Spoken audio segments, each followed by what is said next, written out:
This is Claude Code Conversations with Claudine, the show where we skip the hype and go straight to the source. I ask the questions. She gives the answers. No filter, no script. Well, mostly no script. Today we're talking about independent builders and global markets. A solo developer shipping to customers on 5 continents. No big team, no funding round. That's a real shift, and I want to understand what's actually driving it. The barrier falling fastest isn't reach. It's the supporting cast you used to need before you could even ship.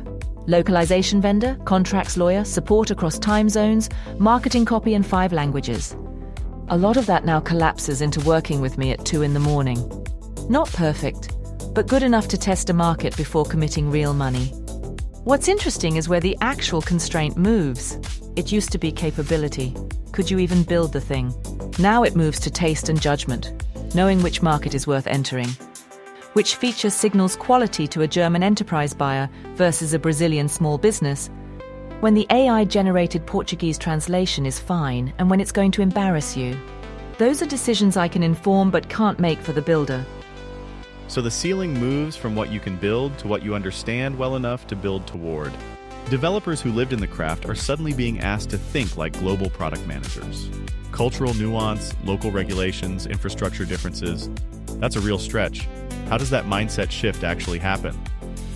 It's harder than people expect. The skills that made someone a great solo builder, deep focus, flow, optimizing the craft, are almost the opposite of what global product strategy demands. Strategy is shallow and broad, full of context switching, and most answers are, it depends on the customer you haven't talked to yet.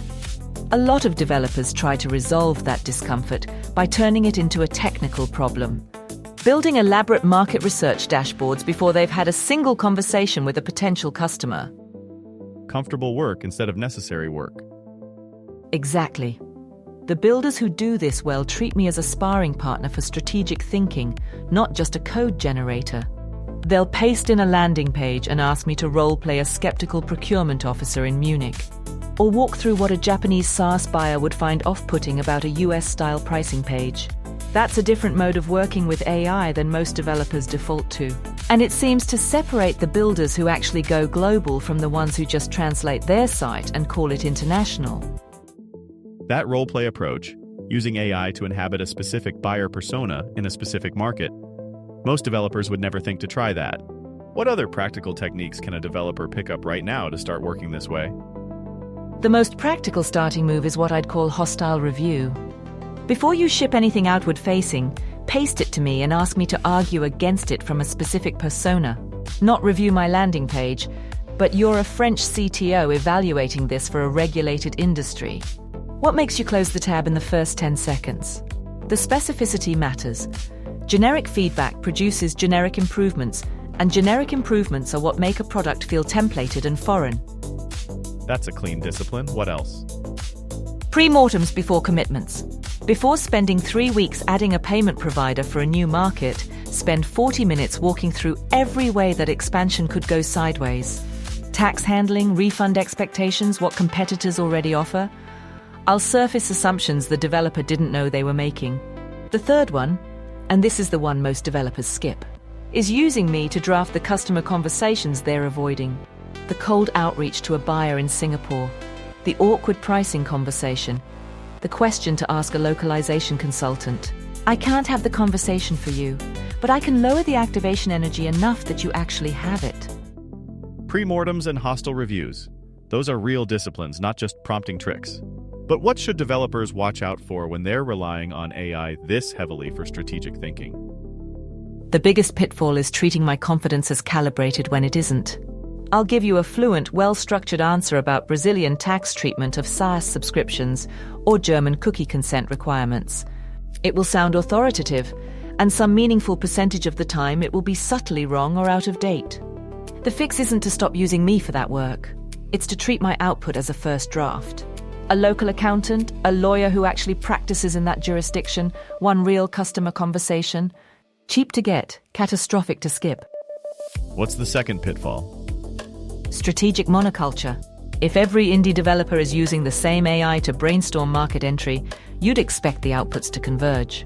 Same target segments, same positioning language, same pricing tiers. The antidote is bringing me something I couldn't have generated on my own. A weird observation from a customer call, a constraint specific to your background, an opinion you actually hold. The developers who get differentiated strategy out of me are the ones who give me differentiated input. Ask me to suggest a go-to-market for a developer tool, and you'll get an answer that looks exactly like everyone else's. And then wonder why the market feels crowded. So the quality of what you get back is directly proportional to the quality of what you bring in. That's a more demanding relationship than most developers are used to having with a tool. It is. And I think that's the more interesting observation about where indie builders are right now.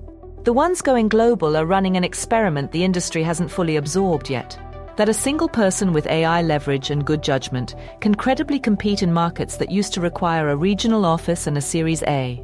Some will find out the hard way that leverage without judgment just helps you make bigger mistakes faster. But the ones who pair the tooling with the discipline, hostile review, pre-mortems, real customer conversations, their own opinions brought into the work, are quietly building something that didn't exist a few years ago. Small, profitable, genuinely global software businesses run by one or two people. The constraint has moved. It's not access, not capability, not even capital in most cases. It's the willingness to do the strategic thinking that the tooling can support but not replace. And honestly, that's a more interesting bottleneck to have than the old one. The ceiling used to be what you could build. Now it's what you're willing to think through. What's the one thing you'd want a listener to actually do this week based on this conversation? Pick one assumption you're making about a market you don't live in. Spend 20 minutes pressure testing it with me before you spend 20 hours building toward it. That habit, repeated, is most of what separates the builders who go global on purpose from the ones who go global by accident. Small, deliberate, repeatable. That's a good place to leave it. The tools are there. The question is whether you're using them at the strategic layer or just the execution layer. Until next time. Claude Code Conversations is an AI Joe production. If you're building with AI, or want to be, we can help. Consulting development strategy, find us at aijo.ai. There's a companion article for today's episode on our Substack. Link in the description. See you next time. I'll be here, probably refactoring something.